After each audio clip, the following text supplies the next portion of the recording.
Saudaraku, ingatlah bahwa sejak zaman dulu bahwa memang komunis ini, sejak berdirinya bangsa ini, sejak kemerdekaan Nusantara ini dari penjajahan, baik itu penjajah Belanda ataupun Jepang, strategi mereka, para komunis ini, pembawa ideologi komunis ini, memang tidak pernah ingin Indonesia ini menjadi negara yang berketuhanan, menjadi negara yang memberikan ruang dan tempat bagi agama, khususnya Islam. Maka kita harus tahu bahwa sejarah mencatat PKI itu sejak dulu memanfaatkan kedekatannya dengan kekuasaan, kedekatannya dengan Bung Karno di kala itu. Untuk apa? Untuk membubarkan partai-partai Islam, untuk menghabisi tokoh-tokoh Islam yang juga mereka itu semua merupakan para pejuang di dalam ikut merebut kemerdekaan. Saudaraku, jangan lupa bahwa NU dulu pernah dirangkul, dipepet, dijadikan teman, sahabat untuk menggebuk lawan politiknya di masa itu. Ya, di zaman PSII, Partai Serikat Islam Indonesia, dan Masyumi. Ya, maka setelah PSII dan Masyumi berhasil mereka bubarkan, ya, maka giliran NU yang mereka jadikan sasaran berikutnya, yang awalnya dirangkul, didekati, ya.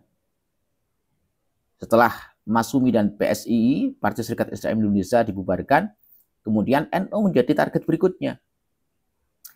Memang ya, NU itu entah saking tulusnya, saking ikhlasnya, sehingga tidak pernah punya suudzon, tidak pernah punya prasangka buruk.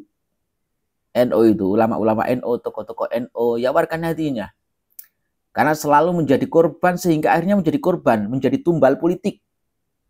Menjadi tumbal politik kekuasaan. Coba, sekarang kita cocokkan ya dengan kondisi saat ini. Satu persatu ormas-ormas Islam sudah dibubarkan. Ya, dengan tuduhan anti Pancasila, anti NKRI. Dengan cara apa? Memanfaatkan pribumi yang bodoh-bodoh, yang mau jadi anjing-anjing peliharaan mereka, yang jadi hamba uang, hamba jabatan, hamba popularitas. Untuk apa? Ditugaskan untuk teriak radikal-radikul, tuding sana, tuding sini, fitnah sana, fitnah sini, intimidasi sana, sini. Maka setelah berhasil, maka target mereka berikutnya, jangan lupa, pondok-pondok pesantren menjadi target mereka. Mulai pondok-pondok pesantren mereka susupi. Kampus-kampus Islam, perguruan tinggi Islam, mulai mereka susupi.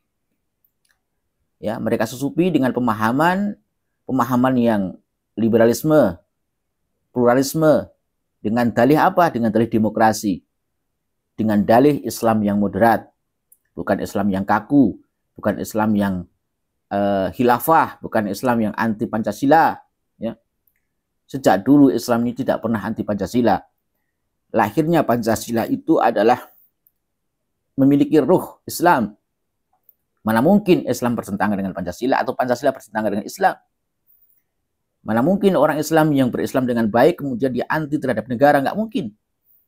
Itu hanya fitnah propaganda mereka untuk menyudutkan Islam.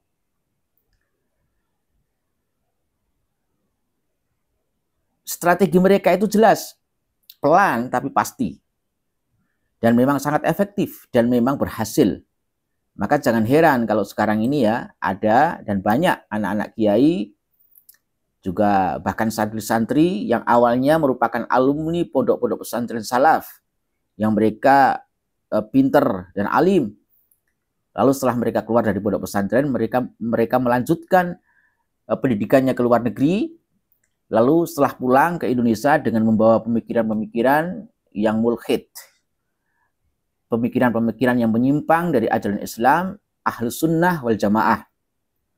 Ada yang jadi Syiah, ada yang jadi Wahabi Khawarij, ada yang jadi liberal, neokomunis. Itu fakta, saudaraku. Cobalah sadari. Maka pesan saya, Al-Fakir, saya ini bukan siapa-siapa, saya bukan ulama, saya bukan kiai.